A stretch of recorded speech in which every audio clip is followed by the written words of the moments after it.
안녕하세요. 아이언입니다. 오늘은 곧 청약을 시작하는 코스엠의 기업 분석과 수요예측 결과를 알아보도록 하겠습니다. 공모가는 16,000원, 전자현미경이 뭐길래? 라고 제목을 정했는데요. 왜 이렇게 이야기하는지 빠르게 알아보도록 하겠습니다. 먼저 회사 소개입니다. 코스엠의 사업 개요를 살펴보면 나노 단위의 미세물 분석을 위한 주사 전자현미경과 그 주변 기기 제조 및 판매를 한다고 밝히고 있습니다. 그렇다면 주사 전자현미경이란 무엇일까요? 현미경의 종류는 대한민국 교육부 공식 블로그를 참고하였습니다. 우리가 학교에서 배웠고 한번 사용해 본 적이 있는 현미경은 광학 현미경이라고 부릅니다. 학교에서 세포나 살아있는 미생물들을 관찰하는 학습 용도로 사용하셨을 것입니다. 하지만 현미경은 연구시설 외에도 산업계에서 제품의 미세한 품질 측정과 제품 상태 확인을 위해 사용이 되고 있습니다. 광학 현미경은 매우 간단한 구조를 가지고 있습니다. 눈에 대는 대안 렌즈, 물건에 가까운 대물 렌즈, 두 개의 렌즈로 구성이 되어 있습니다. 결국 광학 현미경은 대안 렌즈와 대물 렌즈의 배율로 얼마큼 확대해서 볼 수 있는지 결정이 됩니다. 예를 들어 대안 렌즈가 10배이고 대물 렌즈가 100배라면 최종 배율은 10배에서 100배를 곱한 1000배가 되는 것입니다. 보통은 대물 렌즈가 여러 개의 배율로 있어 돌려가면서 배율을 조정하고 있습니다.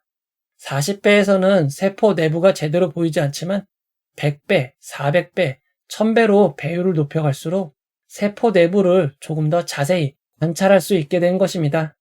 예전에는 1000배만 돼도 거의 모든 것을 볼 수 있었지만 이보다 더 훨씬 높은 비율이 요구되고 있는 상황입니다. 그렇다면 배율을 높이기 위해서 렌즈의 배율만 높이면 무한정 배율이 늘어날까요? 우리는 현미경의 확대 결과를 빛을 통해 눈으로 확인하고 있습니다. 빛은 입자의 성질도 있지만 파도처럼 파동의 성질도 가지고 있습니다. 한번 파동이 일어나는 길이를 우리는 파장이라고 부릅니다. 눈으로 볼 수 있는 가시광선의 파장은 매우 짧습니다. 그렇기에 미터의 10억분의 1에 해당하는 나노미터라는 단위를 사용하고 있습니다. 파장이 가장 짧은 보라색이 380 나노미터, 파장이 가장 긴 빨간색이 780 나노미터입니다. 보통 가시광선의 파장 길이를 약 400에서 700 나노미터로 보고 있습니다. 빛이 파장의 성격을 갖고 있기에 생기는 특성이 있습니다. 바닷가를 구경하시다 보면 해안가에 몰아치는 파도의 일부가 좁은 틈을 통해 들어올 때 틈을 중심으로 원반 모양으로 퍼져나가는 것을 보신 적이 있을 겁니다. 이를 회절이라고 부릅니다. 현미경의 렌즈를 지나는 빛도 회절 현상이 발생합니다. 따라서 배율을 높여갈수록 또렷하게 하나가 보이는 게 아니라 파도가 겹쳐지는 것처럼 조금씩 겹쳐 보이는 현상이 발생합니다. 배율이 크게 높아지면 아예 구분이 불가능해지는 현상이 발생합니다. 이를 발견한 사람의 이름을 따 아베 회절한계라고 부릅니다. 이름만 보고 일본뿐이라고 생각하실 수 있는데 에른스트 아베는 독일뿐입니다. 매우 복잡해 보이는 공식이지만 결국 현미경으로는 파장 길이의 절반 정도까지만 볼 수 있다는 한계만 기억하시면 됩니다. 이처럼 광학 현미경으로는 100나노미터에서 200나노미터의 한계가 있기에 학교에서 확인했던 것처럼 세포는 관찰이 가능하지만 이보다 훨씬 작은 바이러스 등은 관찰할 수가 없습니다. 다만 최근에는 직접 눈으로 확인하지 않고 이미지 센서로 처리하여 모니터로 보는 제품들이 늘어나고 있습니다. 눈보다 훨씬 뛰어난 이미지 센서를 사용하고 기술의 발전으로 6000배까지 지원하는 광학 현미경도 있는 상황입니다. 여기에 2014년 노벨 화학상 수상자들이 개발한 10배 이상 성능을 개선시킨 현미경도 있습니다. 그럼에도 아직 만족스럽지 못한 부분이 있습니다. 현재 삼성전자는 반도체 생산 공정을 3나노 공정까지 개발한 상황입니다. 삼성전자가 3나노로 개발한 반도체를 현미경으로 분석한 사진을 보면 삼성전자의 GAA 방식이 실제로 적용된 것을 확인할 수 있습니다. 이는 분명 광학 현미경으로는 확인할 수 없는 한계의 영역입니다. 그렇다면 어떻게 이렇게 미세한 반도체의 사진을 찍을 수 있었을까요? 이는 바로 현미경의 가시광선보다 파장이 훨씬 짧은 전자파를 사용하였기 때문입니다.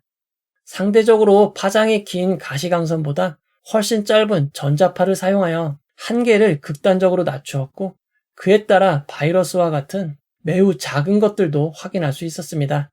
전자현미경은 크게 투가 전자현미경과 주사 전자현미경으로 나눌 수 있습니다. 두 방식은 모두 전자파, 전자빔을 사용하는 것은 동일하지만 투가 전자현미경은 광학현미경과 비슷한 구조로 작동이 되고, 주사 전자현미경은 전자선이 시료에 반응하고 반사되는 전자를 모아서 이미지를 형성하는 방법을 사용하고 있습니다. 이런 방식을 사용하고 있기에 3차원으로 영상의 관찰이 가능한 장점이 있습니다.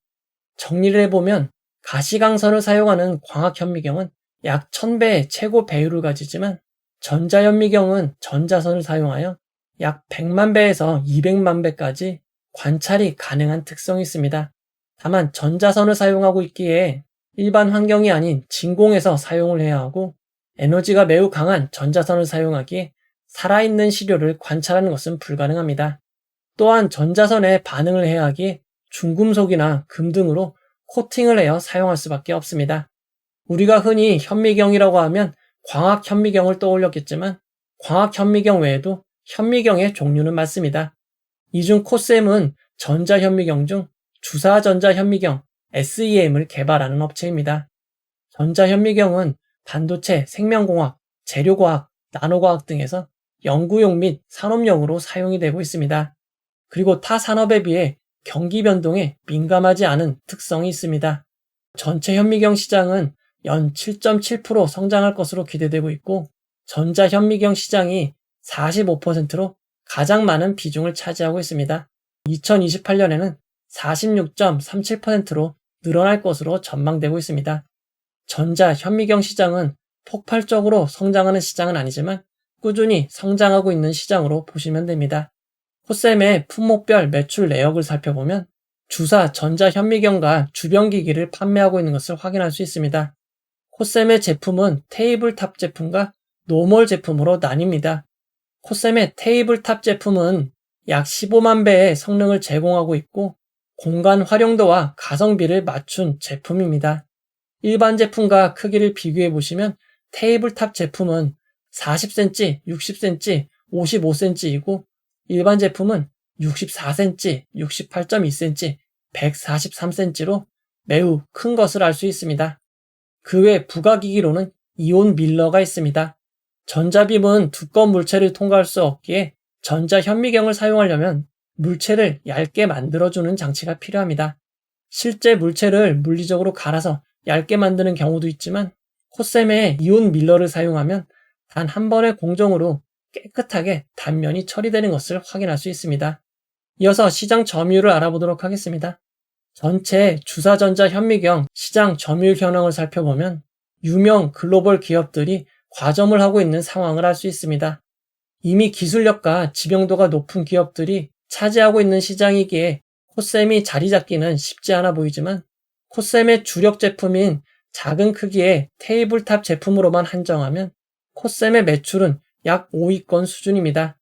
판매 대수 기준 2018년 이후 점유율을 늘려가고 있는 상황입니다. 현재 전체 매출의 70% 이상이 해외에서 발생하고 있고 대부분 대리점 계약을 통한 간접 판매 형태로 진행이 되고 있습니다. 코셈의 수익성 지표를 살펴보도록 하겠습니다. 매출액은 2022년 31.98%로 큰 폭으로 성장하였지만 2023년 3분기까지의 매출액 성장률은 약 6%로 성장률이 크게 떨어졌습니다. 그리고 영업이익률이 1.62%에서 14.21%까지로 일정하지 않은 특성이 있는 상황입니다. 이어서 공모자금 사용 내역을 알아보도록 하겠습니다. 코셈은 공모자금을 시설자금, 운영자금, 기타로 사용할 계획입니다.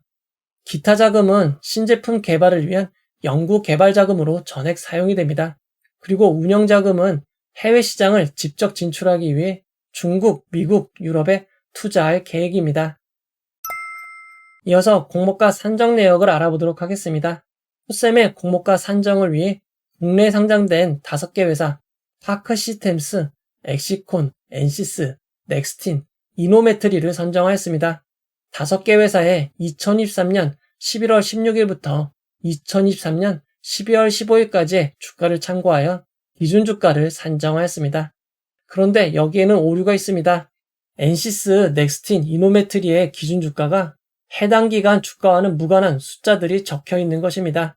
이해할 수 없는 실수가 있긴 했지만 실제 계산에서는 알맞은 기준 주가를 사용하였기에 평균 퍼배수 산출에는 문제가 없습니다. 5개 회사의 2022년 평균 퍼배수 26.62, 2023년 3분기까지의 실적을 적용한 평균 퍼배수 27.35를 평균한 26.98을 최종 평균 퍼배수로 사용하였습니다. 2차전지 전기차 부품회사인 KNS의 유사회사 평균 퍼가 21.96이고 이닉스가 12.01인 것을 감안할 때 평균 퍼배수 26.98은 조금 높은 편이라고 할 수 있습니다. 적용 퍼배수에 2025년 추정 당기순이익 54억 7,200만 원을 곱해 주당 평가가액 16,796원을 산정하였습니다. 추정 손익계산서를 살펴보면 2025년 매출은 2023년보다 2.14배 증가하고 순이익은 무려 3.3배가 증가할 것으로 추정하였습니다. 매출액 세부 추정 내역을 살펴보면 주사전자현미경 중 주력인 테이블탑의 매출이 급격히 늘어나고 주변 제품인 이온밀러의 매출도 89억 원에서 약 54억 원으로 크게 늘어날 것으로 추정하였습니다. 이렇게 매출이 늘어날 것으로 추정한 근거는 판매처가 확대됨에 따라 판매가 확대될 것으로 추정하였다고 합니다. 코셈의 희망 공모가액 밴드 상단 14,000원은 주당 평가가액에서 16.65%의 할인율이 적용된 14,000원입니다. 중간 정리를 해보도록 하겠습니다. 현미경은 광학현미경으로 시작되었으나 빛이 파동의 성질을 가지기에 발생하는 회절 한계가 있어 200나노미터 이하로는 관찰하기가 어렵습니다. 기술이 발전하며 10배 이상 개선되었지만 더 높은 배율을 위해 가시광선 대신 파장이 훨씬 짧은 전자선을 사용하여 극단적으로 배율을 높일 수 있었습니다. 전자선을 사용한 현미경을 전자현미경이라고 부릅니다. 코셈은 전자현미경 중 한 방식인 주사전자현미경 SEM을 개발 판매하고 있습니다. 주사전자현미경 시장은 대형 해외 선도업체가 과점하고 있는 시장이지만 코셈은 작은 크기의 테이블탑 제품을 주력하고 있고 해당 분야에서는 판매 대수 기준 5위권의 매출 순위를 기록하고 있습니다. 이어서 일정을 알아보도록 하겠습니다. 코셈은 설 연휴가 마무리된 2월 13일 화요일 청약을 시작하여 2월 14일 수요일 청약이 마무리됩니다. E8, K웨더, APR과는 청약 일정이 겹치는 상황입니다. 코셈의 청약은 오전 8시부터 오후 4시까지 진행이 됩니다. 환불일은 2일 뒤인 2월 16일 금요일입니다.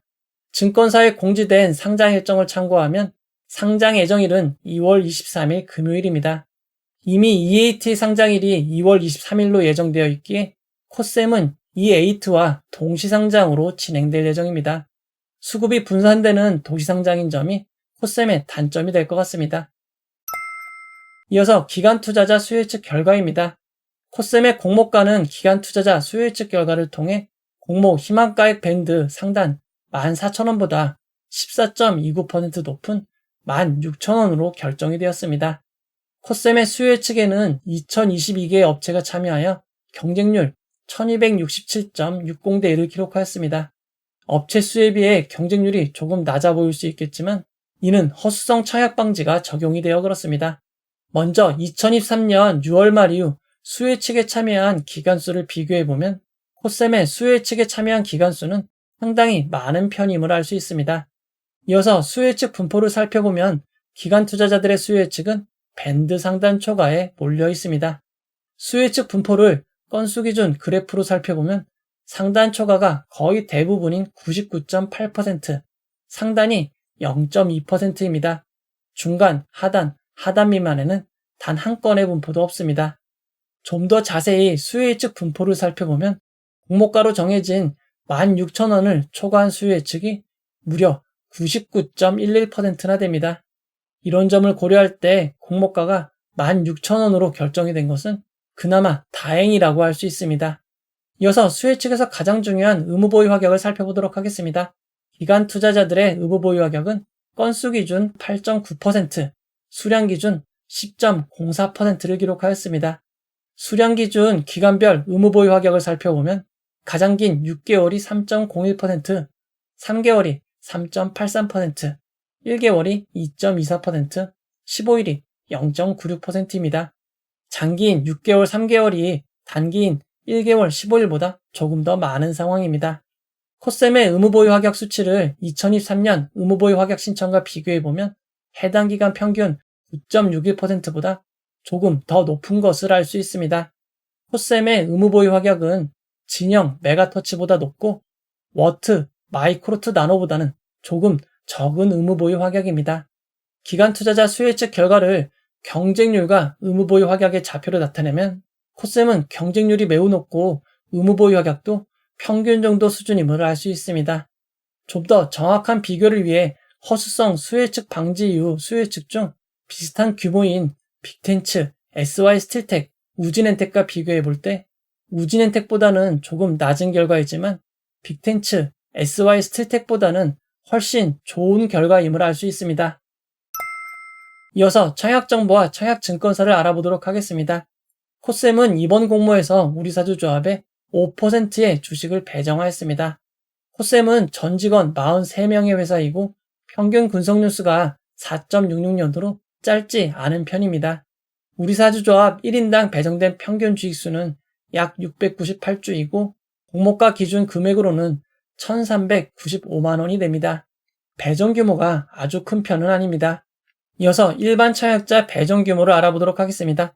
이번 공모에서 일반 청약자에게 25%의 주식을 배정하였고 금액으로는 24억 원입니다. 일반 청약자 배정 물량이 매우 작은 편입니다. 전체 배정 주식수의 절반인 7만 5천 주가 균등 배정 주식수입니다. 최근 청약 중 최소 청약자는 약 28만 명이기에 균등 배정 주식수는 추첨이 될 가능성이 매우 높습니다. 이전 하나증권과 공동으로 진행되었던 블루엠텍의 경우 청약자 수가 14만 1,400명이었습니다. 이런 점을 고려할 때 코셈의 균등 배정 주식수는 0.5주보다도 낮을 것으로 보입니다. 청약하시는 분들은 꼭 균등 배정에 당첨되시기를 바라도록 하겠습니다. 키움증권은 수수료가 없습니다. 청약기간 중에도 비대면 계좌 개설하시면 청약이 가능합니다. 이번 공모는 일반 등급의 경우 최대 10,000주를 청약할 수 있고 만주의 청약 증거금은 8천만 원이 됩니다. 이번 청약의 최소 단위 청약은 20주이고 20주의 청약 증거금은 16만 원입니다. 이어서 상장일 유통 물량을 알아보도록 하겠습니다. 코셈은 공모가 16,000원 기준 상장 시가총액이 906억 원입니다. 규모가 작은 회사입니다. 코셈의 공모를 주관하는 키움증권은 기관 투자자들의 의무보유 확약 결과를 미리 공개하고 있습니다. 수혜측 당시 의무보유 확약 신청은 수량 기준 10.04%였지만 평균보다 훨씬 높은 369.03%가 반영되며 최종 의무보유 확약 배정 비율은 37.07%가 되었습니다. 그에 따라 최종 유통 가능 비율은 29.61%까지 낮아지고 금액으로는 268억 원이 되었습니다. 상장일 주체별 유통 물량 비율을 살펴보면 기존 주주가 75.29%, 일반 청약자가 8.95%, 공모기간이 15.77%입니다. 상장일 매각 가능한 기존 주주가 약 4분의 3인 75.29%인 점이 부담스럽습니다. 다만 규모가 작기에 금액으로는 202억 원 수준입니다. 상장일 매각 가능한 주주들을 살펴보면 다수의 투자조합과 펀드 지분의 일부 물량과 개인 주주 그리고 기타 소액 주주로 구성이 되어 있습니다. 상장일 매각 가능한 물량의 대부분은 기타 소액 주주입니다. 코셈의 소액 주주 숫자는 90명으로 상당히 많은 편입니다. 코셈의 소액 주주가 많은 이유는 바로 비상장 플랫폼에서 거래가 가능하기 때문입니다. 증권 플러스 비상장에서 거래 내역을 살펴보면 4,500원에서 42,300원까지 거래가 되었고 서울거래 비상장의 경우 29,500원에서 43,200원까지 거래가 된 이력이 있습니다.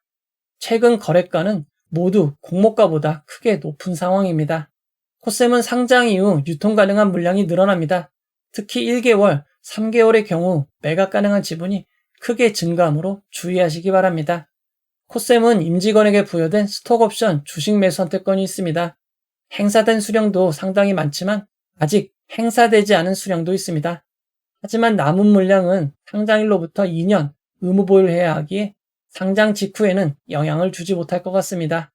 코셈은 상장 이후 보통주로 전환될 수 있는 우선주, 전환사채, 신주인수권부 사채는 없습니다. 코셈의 상장일 최종 유통 물량을 2023년 상장한 종목들과 비교해보면 오픈롤, BI 매트릭스보다는 조금 더 많고 워트, HB 인베스트먼트보다는 조금 적은 유통 물량입니다. 2023년 6월 말 이후 상장 종목 유통 물량과 비교해보면 코셈의 상장일 유통 물량은 평균보다 적은 편임을 확인할 수 있습니다. 이어서 구주 매출을 알아보도록 하겠습니다. 코셈은 이번 공모를 통해 자신의 지분을 매각하는 구주 매출이 없습니다. 이번 공모는 모두 새롭게 주식을 발행하는 신주 모집 100%로 진행이 됩니다. 이제 결론을 내려보도록 하겠습니다. 코셈은 전자현미경 중 한 방식인 주사 전자현미경을 개발, 판매하는 회사입니다. 장단점으로 다시 정리해보도록 하겠습니다. 환불일이 2일로 짧은 점, 지속적인 성장이 예상되는 전자현미경 분야인 점, 상장일 유통 물량이 매우 작은 점, 비상장 거래 가격이 공모가보다 높은 점, 최근 상장일 분위기가 매우 좋은 점이 장점입니다. 다만 공모가가 거의 지켜진 적이 없는 미래의 추정 수익을 바탕으로 산정이 된 점, E8와 동시상장으로 진행이 되는 점, 청약 규모가 작은 점이 단점입니다. E8와 동시상장이 가장 큰 변수입니다. 하지만 E8보다 상장일 유통 물량이 매우 작기에 더 유리할 것으로 보입니다. 다만 청약 규모가 작기에 균등은 추첨 0.5주 이하, 비례 풀청약 만주를 하더라도 2주에서 4주가 될 것으로 보입니다. 청약 한도가 상당히 낮은 편이기에 풀청약 주식수에 따른 오사유깁을 주의하시기 바랍니다. 청약 라이브에서 자동으로 안내해드리도록 하겠습니다. 코셈은 상장일 공모가 16,000원이 기준 가격이 되고 상한가 400%는 64,000원, 하한가 60%는 9,600원입니다. 청약을 결정하신 분들을 위해 최상의 결과가 있기를 바라도록 하겠습니다. 이 영상은 후원해온 여러분들의 후원과 구독자 여러분들의 슈퍼땡스, 댓글을 통한 따뜻한 격려를 통해 제작되었습니다. 항상 고맙습니다. 이 영상은 투자 권유가 아니며 투자는 오롯이 투자자의 판단으로 이루어져야 합니다. 긴 영상 끝까지 봐주셔서 고맙습니다.